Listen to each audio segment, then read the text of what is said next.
Kisur jeung ruai hakalan ti beneng.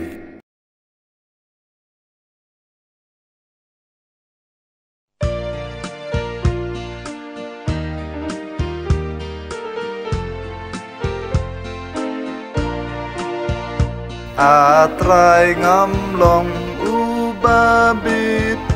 bamen wan rung hanga Henry tu kren si kentin men sim jong akan kia Henry tu kren si kentin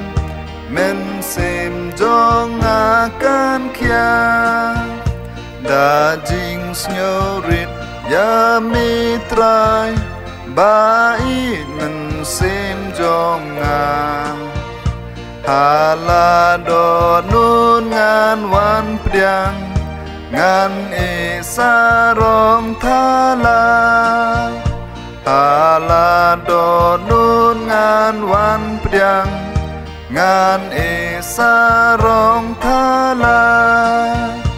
Atrai wat pe jing long rin